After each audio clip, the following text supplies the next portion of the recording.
Okay, I'm Galileo, the community manager. You'll probably see me and the most out of maybe Harley as well. Um, yep, I do things like run product meetups and tell you guys how great you are all the time in Discord and all those kinds of things. Sweet. I'm Harley, Sansar support team lead. If I can't fix your technical issues, then I will run them to the people who can. See also today's snafu with one of our events. And, also besides technical support, governance and any little thing like that. All right, Zorba, do you want to? Yep. Sure. Uh, I'm Zorba. I'm an engineering lead on some of the gameplay things we're doing, specifically questing stuff that we've put out there. If you have any questions, I try to be active in the Discord channel, so I can be reached there. And yeah, that's about it. And then Z is also here. Z, do you want to come up to the front, or do you want to stay back there?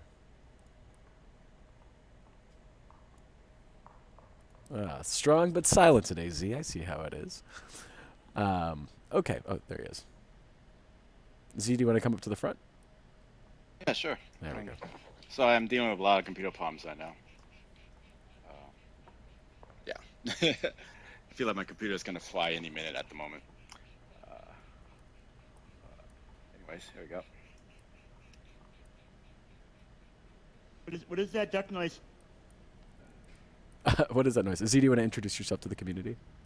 Oh, that noise is my computer at the moment. Oh, You okay, guys yeah, want to okay. hear it loud and clear? Yeah, you're okay. It's like going ruh, ruh, ruh. It does sound Yeah. like ducks. That's weird.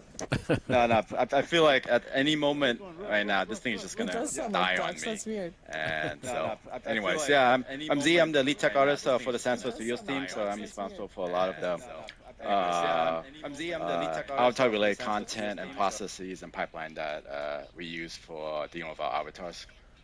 I'm gonna shut my mic off so you guys don't hear this, but every time I speak, you'll probably have to deal with the sound. It's not that bad when you speak.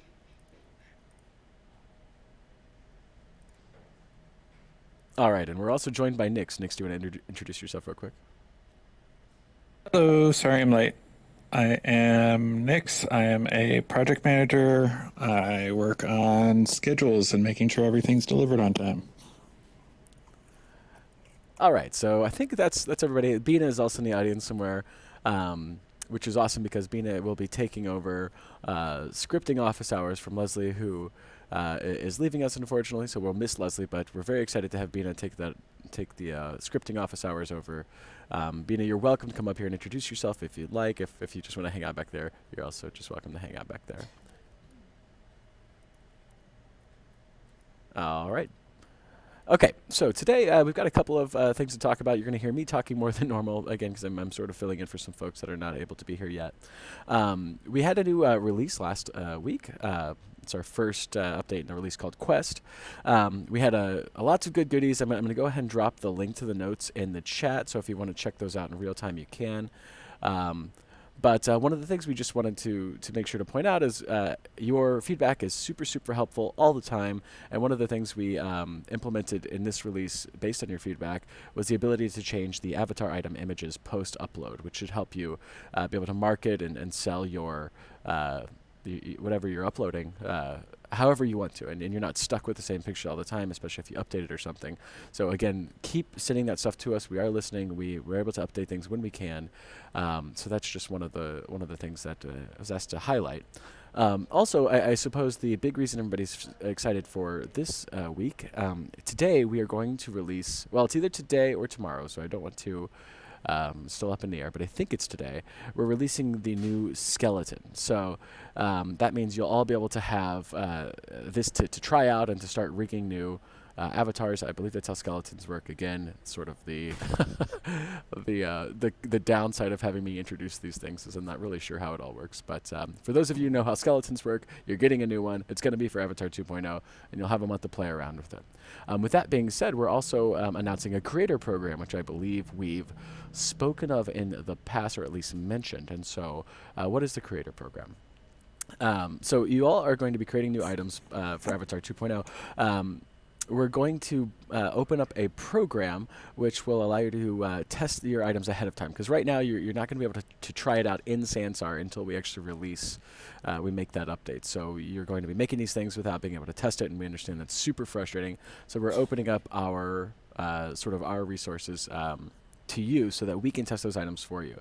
So you can submit your items ahead of time. There's probably going to be a max of 2 to 4 items per user if there are a lot of submissions. Just because we if somebody's super prolific in creating these things, we won't have the amount of we don't have the time or the resources to check out everything, but we think we can probably get around to 2 to 4 items per user. You can submit any items for review. You can do full avatars, rigged clothing, hair, marvelous designer clothing, emotes, accessories, whatever you've got, go ahead and send them in. We're going to test the assets to make sure they load properly in Sansar and look for any jarring issues that might be cause for concern.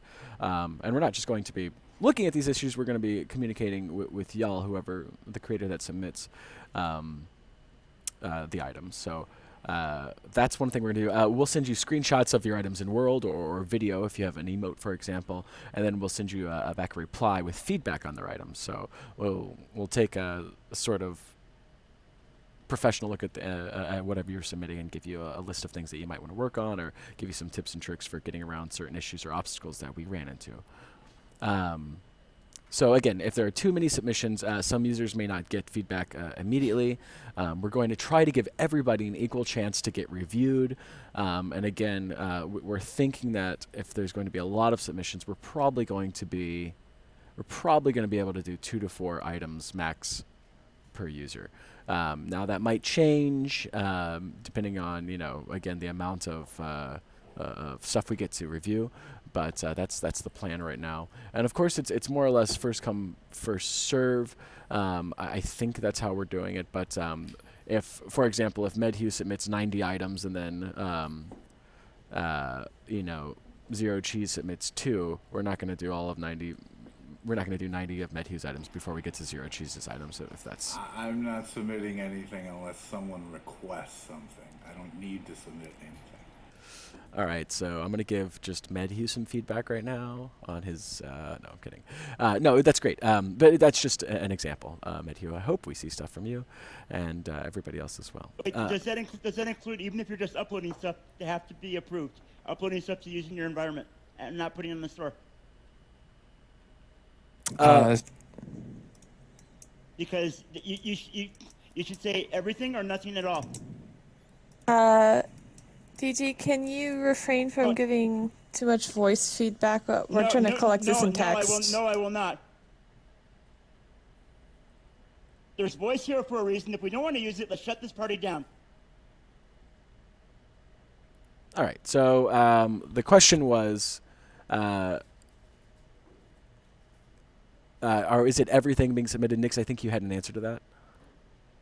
Yeah, so this is just a service that we're giving our users since we're releasing the skeletons early, but you can't test uploading items in the client yet. This is just a way so that if you want some feedback on your creations, to see what they're going to look like in client before the launch of Avatar 2.0. This is just a service we're offering for people who want to see what their items are going to look like in Sansar proper and get some early feedback. It is definitely not required for creators to submit any content through this. It's just giving creators a leg up who want to make sure that they have content ready for the launch of Avatar 2.0.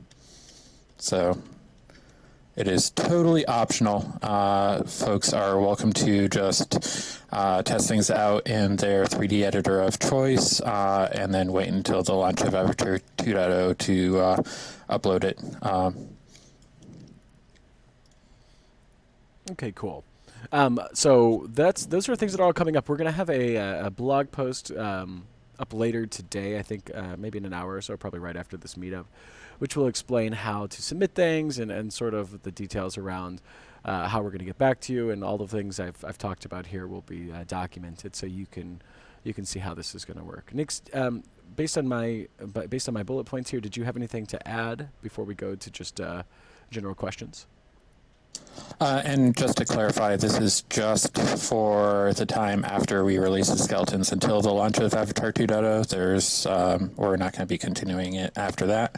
After that, you can just upload your own items in the client and see how they're working there yourself. So this is just trying to fill in the gap between the release of the skeleton and the release of the functionality. Nix, do you have any sort of idea of what that time span actually is? So we're releasing the skeleton today, and then we're thinking a month maybe. Is that correct? Yeah, late August, early September is the current time frame that we're shooting for. Okay, so hopefully, this process will be super useful in the next month or so. But after that, it'll be business as usual, where you test your own things and etc. Everybody cool? Everybody cool with that? Everybody all right? Okay. Okay, so let's go ahead and we had a huge release update, so we can ask questions about that. You can ask us about the skeleton and creator program, but let's go ahead and just move on to the question and answer portion of the product meetup. Okay, so our first question, Silas is doing his due diligence here. What about high heels? All right, let's just go one at a time. What about high heels? I'm going to go ahead and just field this. Still not on the roadmap. I haven't heard anybody talking about them, but hopefully we'll see some interesting solutions coming from the community in case we can't get to it. Anybody else on the Sansar team have any more updates on high heels? All right, silence is golden. All right, is persistence coming? Yeah, you pretty much summarized it, Galileo. Okay. We continue to talk about persistence internally. Any additional information around what your specific use cases are for that is definitely appreciated, and that'll definitely help our discussions. Don't have a time frame for launch of that, but we are trying to lock down the use cases we want to tackle in the first version. All right, and speaking of persistence, we appreciate your persistent silence. Silas, never change. Are you changing your mind about the Space Navigator? Oh, man. Are we?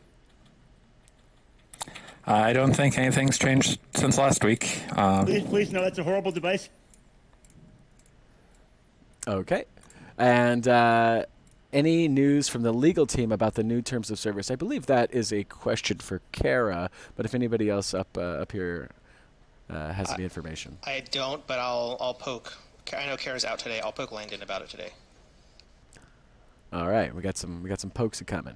All right, Kat asked, so how do we know the stuff we are creating will even work to submit to you? So if you submit something, it's going to be just the standard format like you would do for a normal upload, just rig it against the new skeletons that we have. Definitely test it in your 3D modeling program and send it our way. The point of this is so that you can send something in and we can let you know whether it works or not. And if it's going to take a little bit of back and forth, that's totally fine.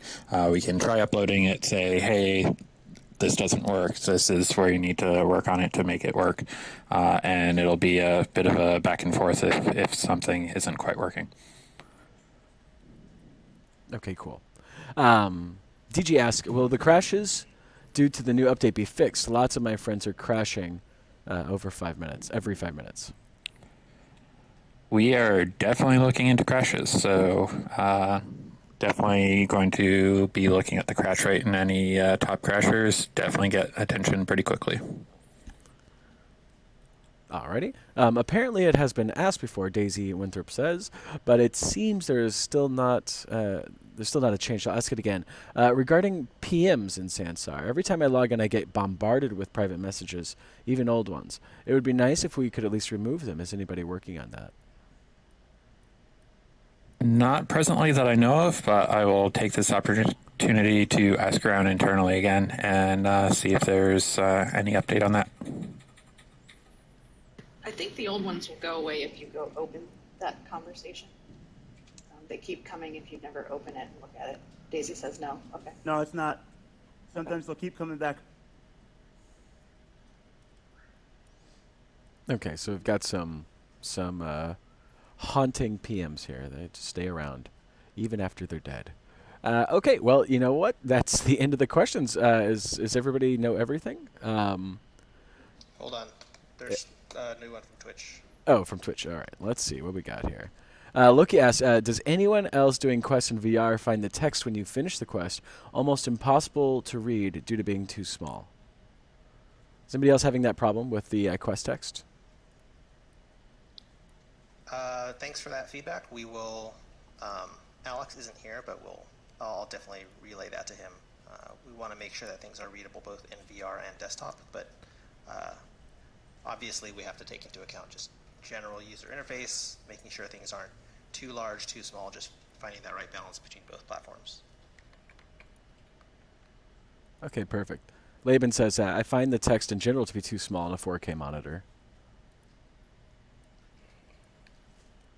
Yeah, we've discussed that multiple times on the UX UI team. We do plan to address it. We just don't have a timeline for when. Okay, Zero Cheese just asked, how about an experience manager's list? It's if not as much as giving someone the ability to help control and build the experience, just to moderate and access the ban list, Atlas listing, and host events. That's really interesting. And that's definitely a use case that we've talked about internally. If that is becoming a significant pain point for y'all, definitely speak up. I'm hearing at least one vote for wanting that. And that'll help us prioritize that relative to other features. It's not on our current roadmap, but if it is something that a bunch of you want, then we can definitely take that into account when we're planning future work. Yeah, that'd be really interesting. Daisy asks, there are quite a few options in Marvelous Designer that don't work in Sansar. Are there plans in the future to make it fully compatible? So we're always working with Marvelous Designer to try and extend the integration and make more things work. If there are specific things that don't work right now that you really want to see working, definitely let us know, and we'll include those in our conversations with them and ask if there are ways that we can get them to work. But yeah, definitely let us know if there are specific features that don't work right now that you would like to work. Okay. Daisy asks, Anime asks, can we get a friend list reversed so that your friends are at the top of the list? It's much needed. I'm not sure what you mean by that. The friends, are you talking about a different list that you want friends at the top? Right now the friends list is all your friends.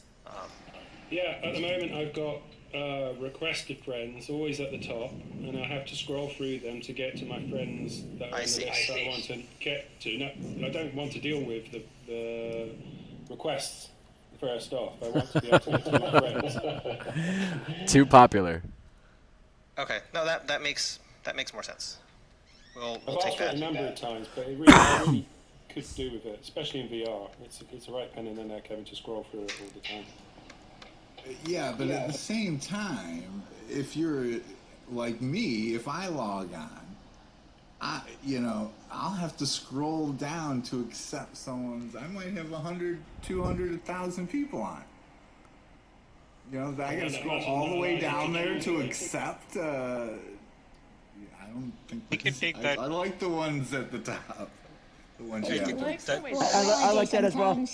What I do sometimes, if I don't really want to accept someone's request, but I don't want to reject them either, is I accept them and then a few days later I quietly, remove them.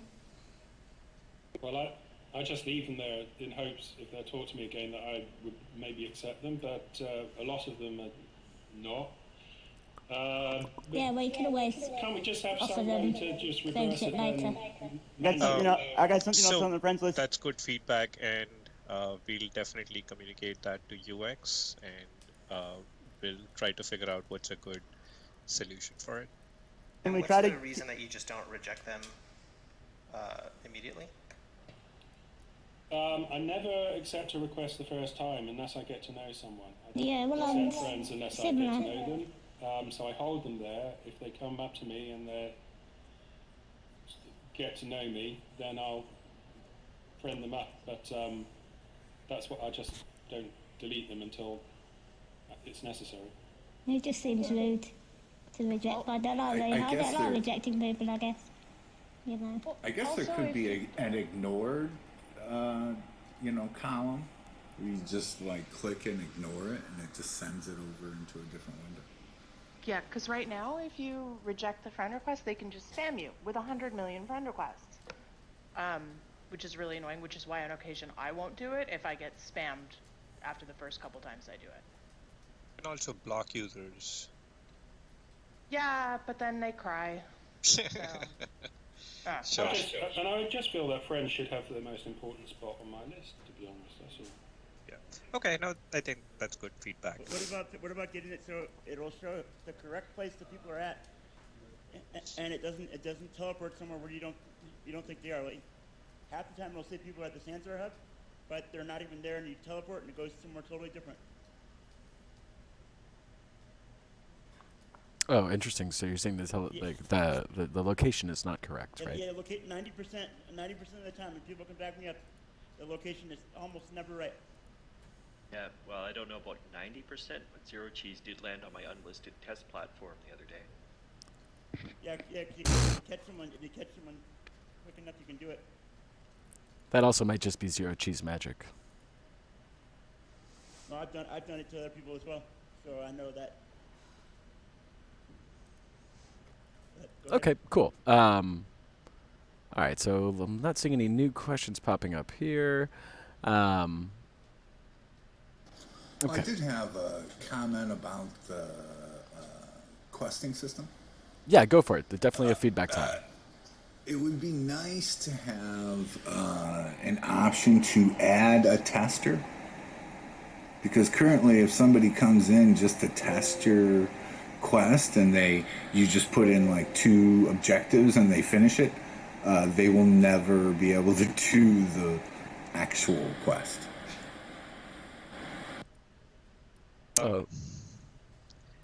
Yeah, I hear you. One of the things we try to do is, and this is something we were using internally as well, is as a creator, when you create a quest, you want to, add objectives, iterate on the quest itself, which is why we exposed a reset quest data button. But I understand that is only for you as a creator. Adding somebody as a tester is a good idea. We need to plan for it. It's not a trivial ask, but yeah. I think this was brought up in the scripting hours as well, and I think after taking it back, there were some suggestions about how to get around this with scripts, and I'm definitely going to look into that and bring it back to our next scripting office hours, or just post it in the Discord. Another comment too, looking at how the system works and everything, it seemed like it could be very useful to have like open-ended quests in a way that, you start the quest, players come in and they do the first few quests, but maybe you're still working on other things for the game, and you can add new objectives to the whole quest. So it's not just like a come through, do the whole quest and you're done. It's an ongoing thing that keeps building. But currently you can't really do that because the people don't get the update for new things that have been added. So it'd be nice if they could get that, and it could be like an ongoing thing that's always going. Like what if someone wanted to do the quest again? They can never repeat it again. Just or have the quest open so they can help someone do it if they're trying to run someone through it. Because once they do it, you can't get it again.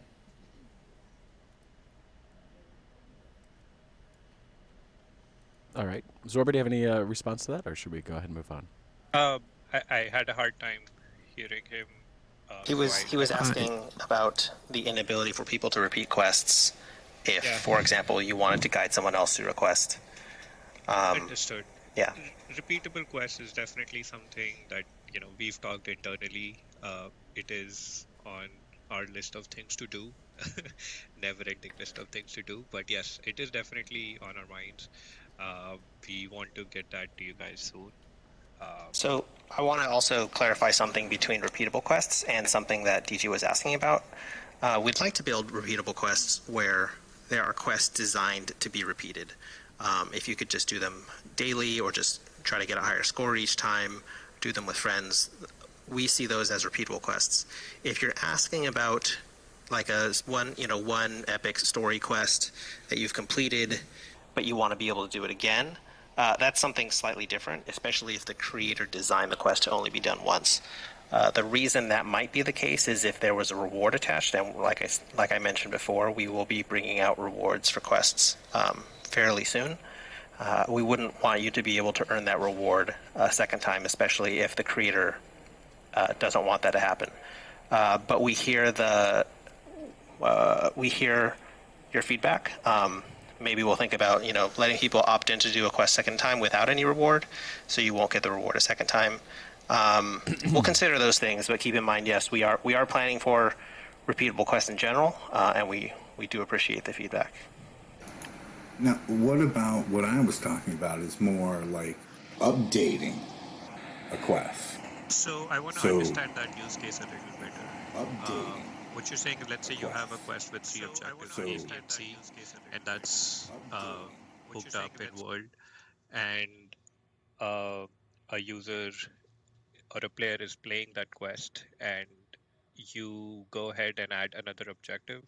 Do you expect the player to get the new objectives as you're adding them, or? Yes. I see.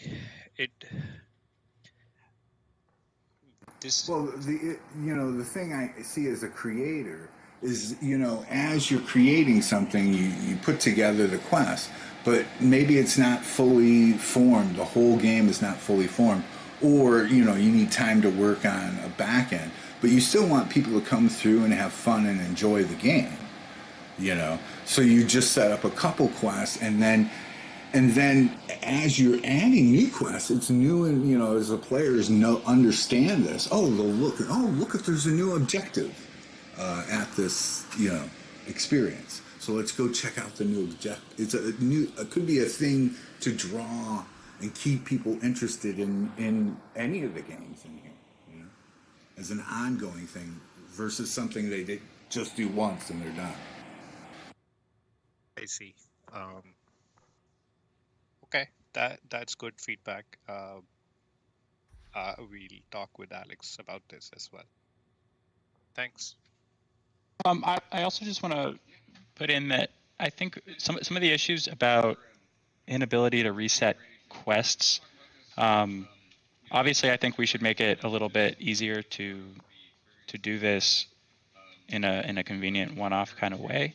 But using the script API, you should be able to you could create a custom scripted object that when you click on it, basically just update the state of every objective back to the way that it was, and then update the state of the quest to offered.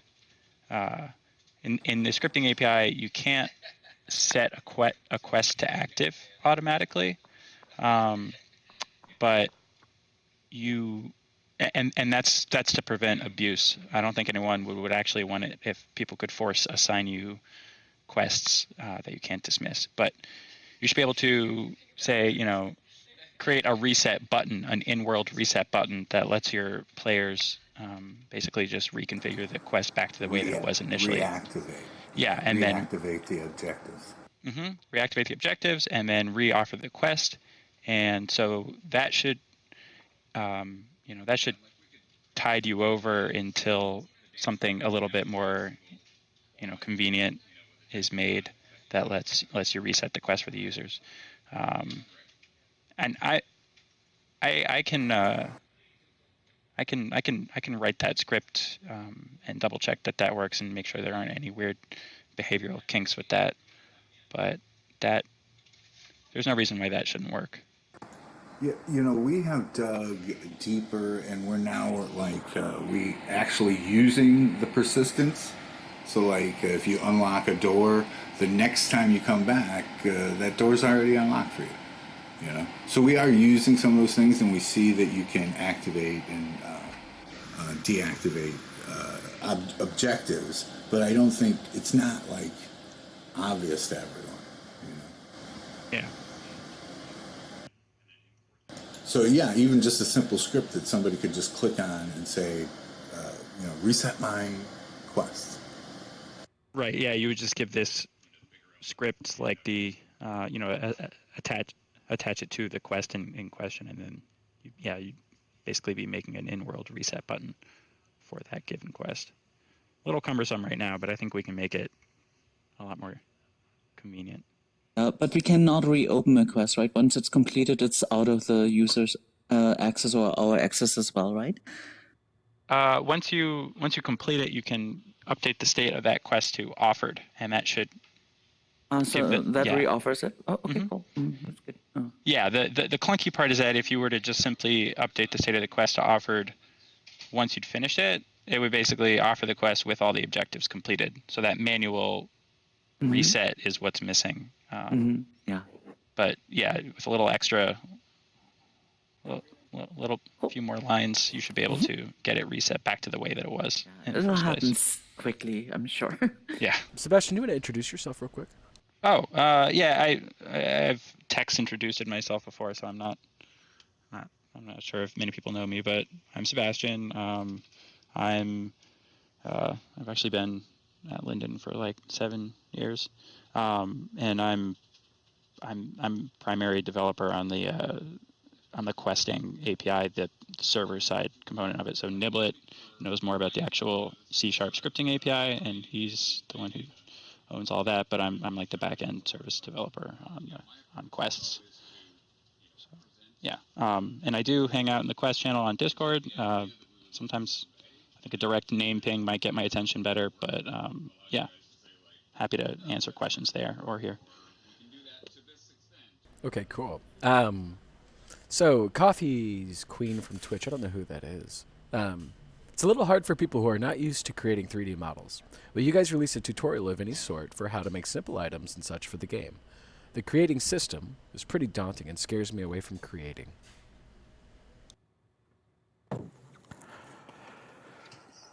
So the 3D model creation process is going to be different depending on what 3D modeling package you use, and depending on which one you use, there are a ton of tutorials out there.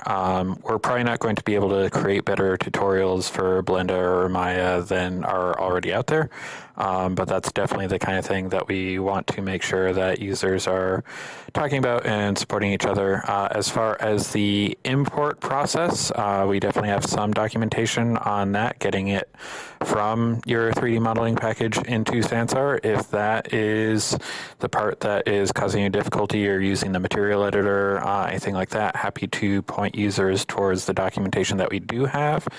And if there are any holes in that documentation, then I'm happy to make sure that we take a pass at it and beef it up to make it a little bit more intuitive and easier to use. Will we ever get a wiki like Second Life has? Well, I can handle that. So we've mentioned this almost every product meetup, but there is a user-created guides page on the help form, and the more that is used, the more I can sort of convince internal teams to dedicate some of their resources to creating a wiki. It's not as user-friendly as a wiki, and it's hard to even navigate it.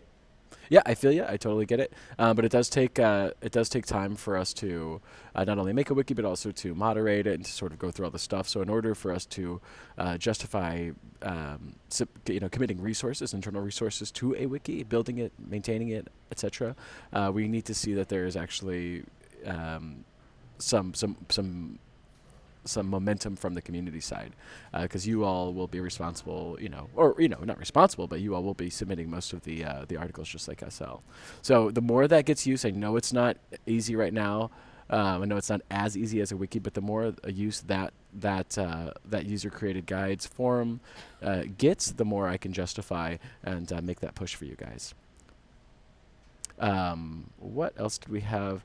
Yeah, okay. So Loki on Twitch asks, what if you could do quests as events or chapters which continue on from each other?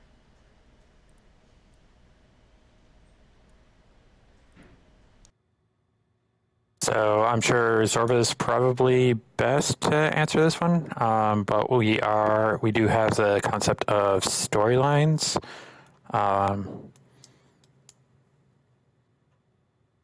Okay, so storylines is already out there. Zorba has just left, so maybe you can ping Zorba. And Oh, okay. I can fill in then. I just don't want to talk over him. So we do have the concept of storylines of having one quest follow another and being able to say you can't get quest number 2 until you complete quest number 1, that kind of thing. We do have that internally, and we're going to be working on tools to allow for storyline editing in client as well. I don't recall the time frame for that off the top of my head, but I can say it is definitely something that we want to get out to you guys as soon as possible. Were you looking at including branches into that, in the storyline, or is that like a later? I can answer that. Yeah, we are. You should be able to roughly, I mean, you can consider it to be sort of a directed graph structure. So if you want to have it's sort of like, it's looking like it's going to be linked linear lists that can branch off from each other. So you can say, here's a list, these quests all run in a line, and then multiples, it depends on this other list like that. Well, I was looking at like a decisional thing, like A or B between 2 choices, and then that would affect the other quests that they would get, depending upon their decision or interaction at that point. Yeah, meaning that you have a quest where it has 2 sort of concluding points. Well, like how it is in a lot of like game systems, where let's say like you're going along and you find a wallet. Do you like snag the cash out of the wallet, or do you return it or try to return it? You know what I mean? Do you kill the NPC or do you help the NPC or talk to the NPC? So what it sounds like, you're not saying that one thing unlocks 2 things, like one quest unlocks your choice of 2 more quests, but rather that deciding on one route actually removes a quest. Yeah, it like affects like the branches or the outcomes that would happen. Yeah, I think you'll be able to support that behavior. I mean, you already kind of can, right? Yeah. When you're scripting it. Typically, I think the way that I would sort of do that, even with the current system, the future system would make it easier, but the current system, I might do that by making the quest giver available or unavailable, depending on the decision that you made. Well, I like some things I was entertaining some thoughts with is like an action that somebody might do, it might draw like the attention of a syndicate, and they might be trying to be recruited, or if they take another route, they might be trying to be recruited by like the city law enforcement or something, security forces, for instance. Depending upon which way they go, if they're going to play it more, lawful or unlawful in context. You see what I'm saying? Yeah. So I guess what I would sort of recommend is, you have a quest that's being offered, say representing, the lawful branch. So let's say there's a police officer that gives you a quest. That police officer, you could make conditionally available to users through some sort of in-world gameplay element, like, put them behind a door or something, or just make them non-interactive, because you can make certain in-world objects like interactive for some characters and not interactive for other characters. You could sort of say, if you complete this quest, which represents me going to the lawful side of the storyline, then make the police officer something that I can interact with, which now offers me a quest that represents the lawful decision path. Whereas if I chose the darker, grittier side of the storyline, or I make a bad guy choice, then maybe you make the gangster quest giver something that you can interact with. And so thereby you sort of creating the branching structure using the tools that are just like, in world. No one's going to be offered the quest because they won't be able to interact with the person who gives it to them. Does that sort of seem like a solution that could work? Yeah. Cool. Okay, so we got some more questions coming up. Let's see what we have here. Zero asked, how about a quest journal? Something that keeps a log of the quest you have completed and what you want with that quest, stuff like that. So you can kind of look back and see your journey. I could probably speak to that. The quest panel that you see open everywhere now, that's just our first iteration. We definitely are going to iterate on that panel, and we've talked about exactly that type of thing. Also just being able to indicate what quests are part of different quests or storylines. But like I said, that the panel you see now is our first iteration, so what you've suggested is great, and we'll probably iterate into that type of thing. Okay, cool. So sounds like that's well on the way. Silas asked, Linden Lab happens to own a wonderful modeling software. It has the name of Second Life. Models can be exported as Collada. How about reconciling Second Life and Sansar by taking the modeling some steps further in Second Life and adding an FBX export, or maybe even an app link between Second Life and Sansar, i.e. you build something with prims, texture it in Second Life, then SL voxelizes it, remeshes it, bakes it into a single unified UV, and sends it to your Sansar inventory via an app link. So I can take that one. We're not planning on doing that because the way to do that, most modeling packages, you should be able to import Collada, do your cleanup there, and be able to re-export it as FBX if you do have content that you yourself have made every single piece of in Second Life. But in order to do a proper cleanup, removing all the hidden surfaces, baking down all the textures into a unified UV, etc. That would be a lot of work on our part, and the results trying to do that automatically are probably not going to be as good as if someone does it themselves. So if people want to do that for their own content, feel free. But the engines are so different. Scripting isn't going to work the same way. The render and the shaders and texturing available aren't going to work the same way. So an automated system to pull one from the other probably wouldn't have good results and would take a lot of effort on our part, so we're probably not going to do that.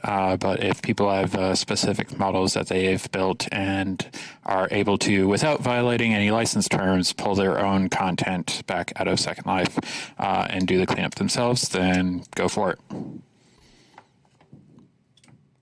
Okay. Love Anime asks, can clicking on a quest category trigger in an experience animations, effects, etc.?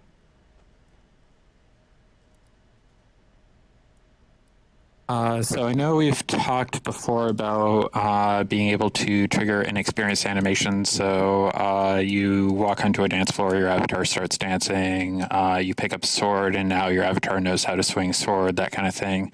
That's the kind of thing that we don't have the ability to do just yet.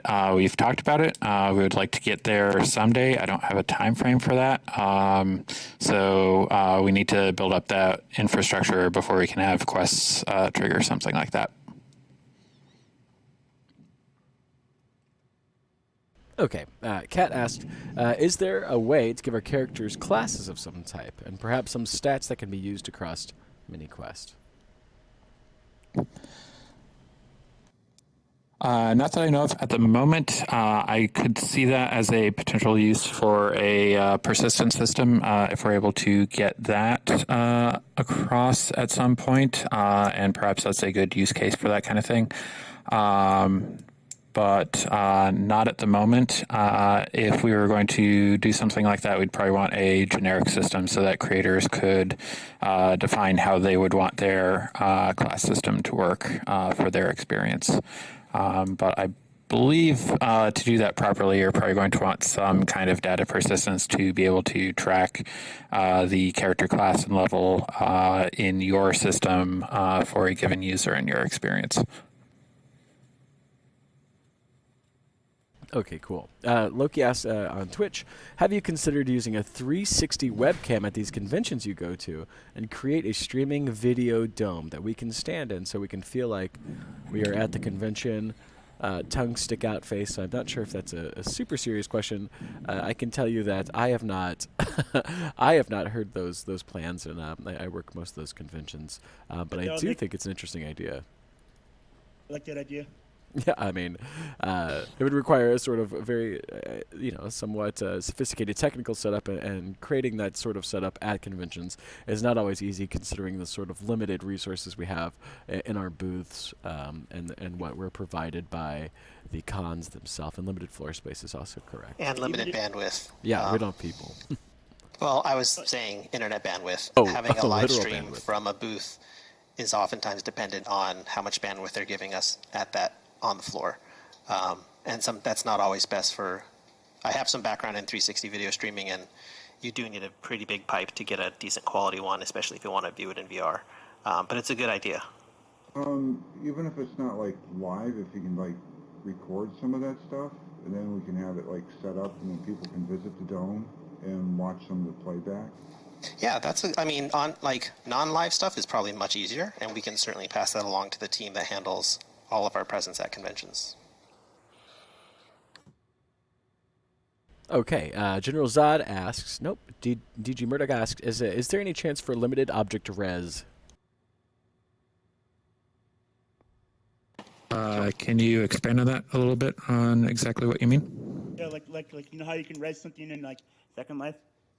Like you can have an object and you can take it from like an inventory kind of, and Okay, so in runtime, being able to take stuff from your inventory and res it in an experience that you're in, even if it wasn't added to the scene during edit time.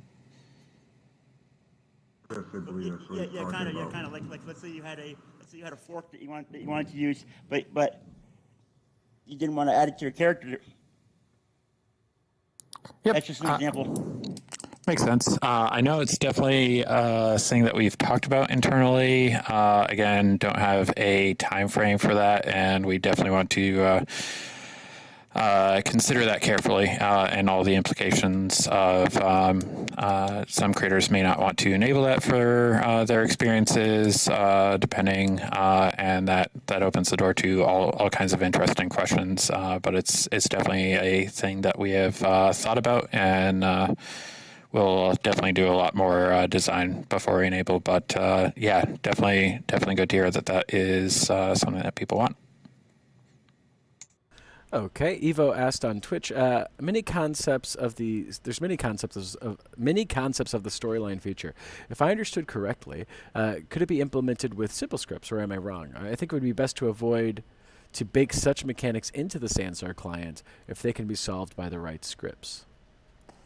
Sebastian just stepped out, but I think he covered that in offering a scripting solution to the splitting storylines. But yeah, in general, there's a philosophy of we don't want to bake too much stuff into the tools to limit creativity. We do want to allow you guys to use scripts to build out additional features. But obviously, Sebastian covered the specific case. Okay, cool. General Zod asked, are these questing UI panels going to be customizable in the future, like changing the background with a custom image, for example, a book or paper, to fit with the story and experience mood? I know we've talked about being able to have creators be able to customize UI that pops up, whether it's for questing or otherwise. That's definitely a more complex project and not one that is currently on the roadmap, but definitely hear you on the desire to be able to make some of that stuff more thematic to the type of world that you're building. It would definitely be great to do that eventually, but it is not currently on the roadmap. Okay. Al asked, is Pixar's universal scene description file format something Sansar would support in the future? No current plans that I'm aware of. I don't recall hearing discussions of that specifically. For most things, our understanding is almost all tools should be able to export in FBX these days. But if there are specific reasons why you think having a USD importer would be better than FBX, definitely let us know the specifics so that we can consider it. Okay, Retro Metallic. Maybe it is wise not to focus too much on quest development, but also on info as well. You can use quests also as an info portal with deactivated quest options. It would be great if you have that development on quest and info at the same time. Sounds like some feedback. There's the challenging thing is there's a lot of stuff we want to do on quests, and we hope that by building out the quest system, it'll enable functionality similar to what you're looking for as well. But thanks for that feedback. We're always trying to balance what our priorities are against what you guys are asking for. So we appreciate that. Okay, Zero Cheese says, I've mentioned it before, I just want to make sure it's logged or whatever. The quest objectives expand button is somewhat hidden. Can we get an update to make sure the whole objective is clickable rather than just that small arrow on the side? A lot of users are missing that expand option and missing helpful clues. I can take that one. We have, like I said, that panel is iterating its design, and the next release will have a new design. So that button won't be there anymore. We realized it was kind of small and hidden. So that's changed. Okay, cool. Good news. Now you should ask, what about scaling on a specific axis on objects in the editor? At the moment, we have no means to scale an object on one specific axis. This would be handy in making doors fit and other objects with one another. Yep, we've definitely talked about the ability for, we call it non-uniform scaling, so scaling along one or more axes, but not all three. That's one of those features that would be really handy to have and is subtly more complex than you think it is. So I know it has come up. I don't recall whether it's on the roadmap or not. I'd have to ask around. But definitely hear you. Definitely would be useful to have, and I'll make sure the team knows that it's being asked for. Okay, Unknown asks, any plans of adding something like the advanced photo tools from Second Life, like sun position manipulation, shading, etc.?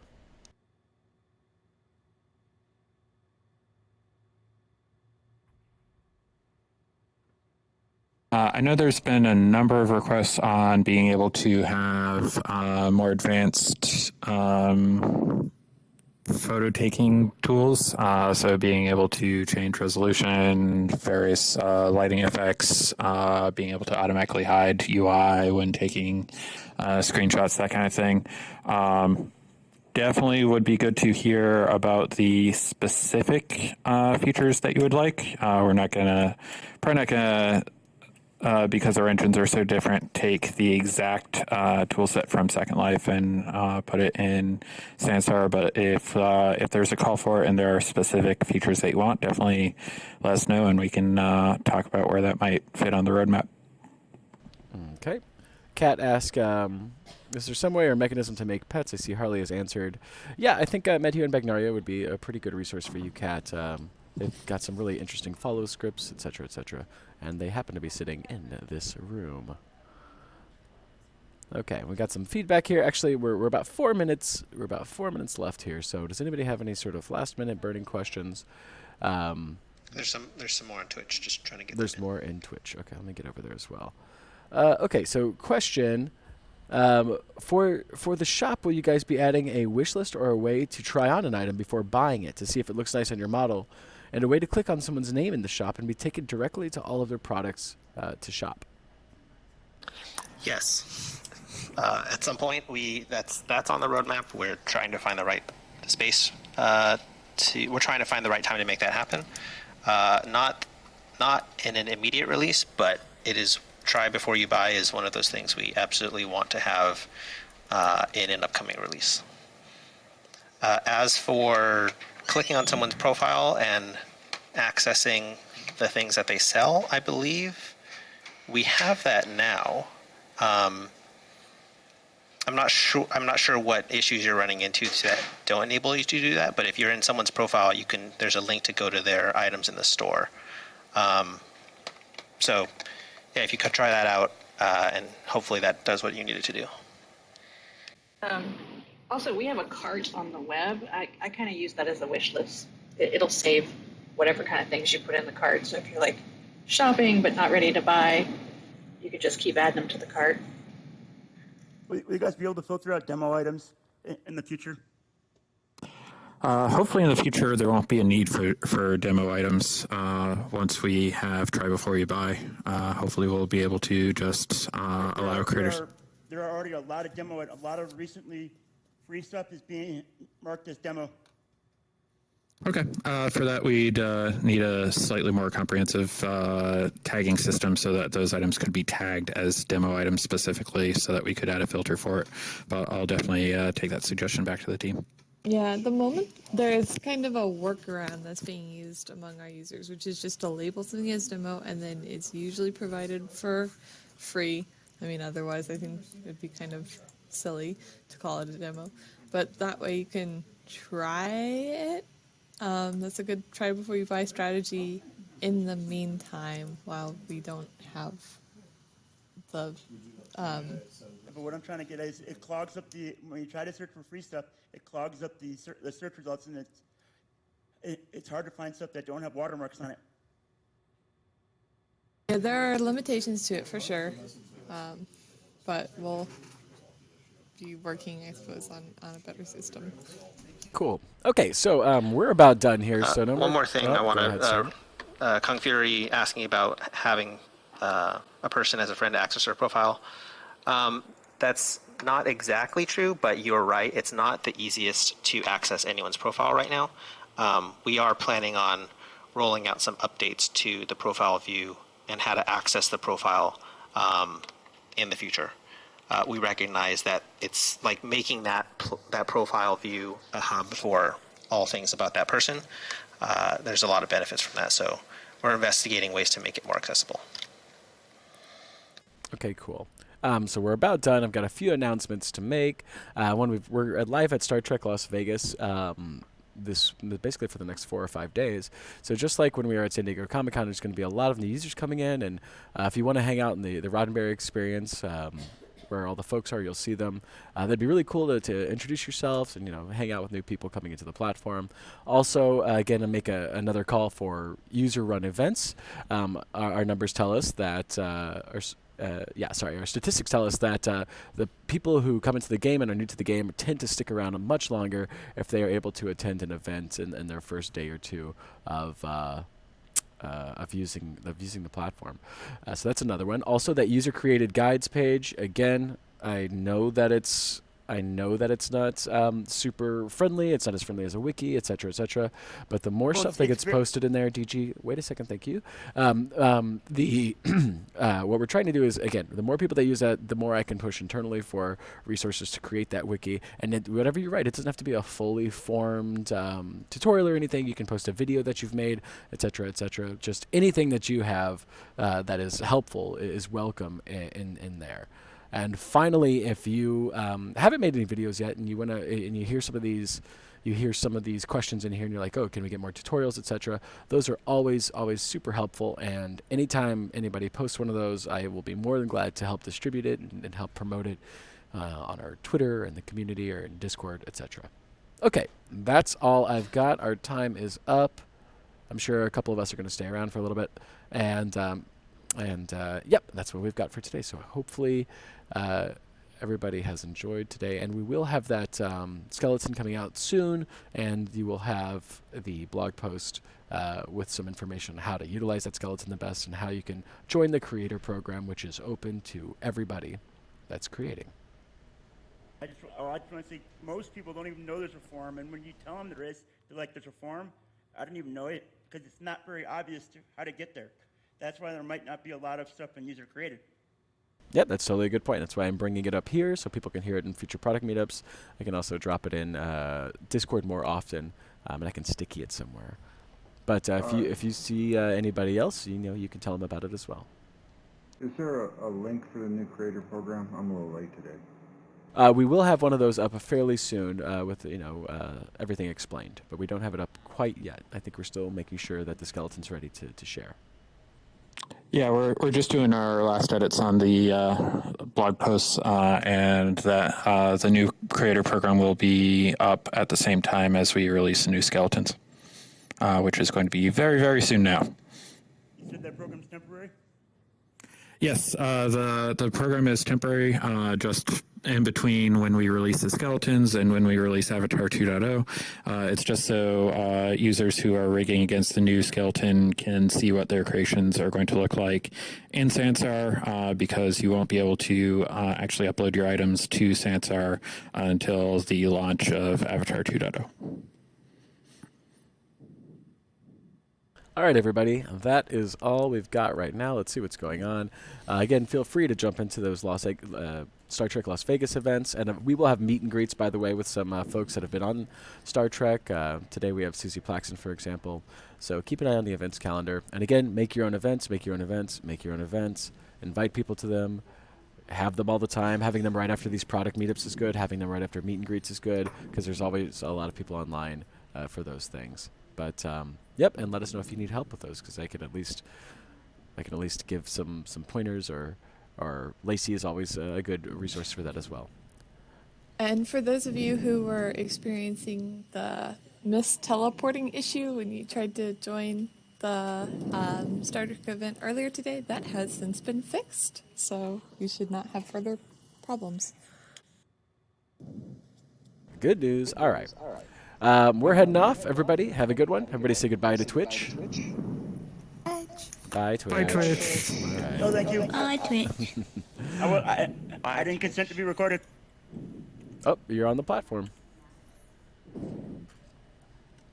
I don't care. I was just kidding. It was a good joke. Okay. I'll see everybody later. I'm going to go get some lunch. Eat a Reuben. I'm going to get a Reuben. Ooh, that sounds so good. Some pastrami. Does anybody know how many people can be in an experience on an event before you can't get in? 50. 50. Oh, instead of 25. Great. Yeah. Current limit should be 50, and then it should start spinning up new instances after that point. But if you don't have broadcasts and you're like doing music, they wouldn't hear it. But 50 is plenty. That'd be a big crowd. Yep. That's the new default right now. Obviously, we can tweak that for internally hosted events. If anyone's planning on hosting an event that they think they'll get more than 50 people at, just reach out to us, and we'll try and work with you to help accommodate.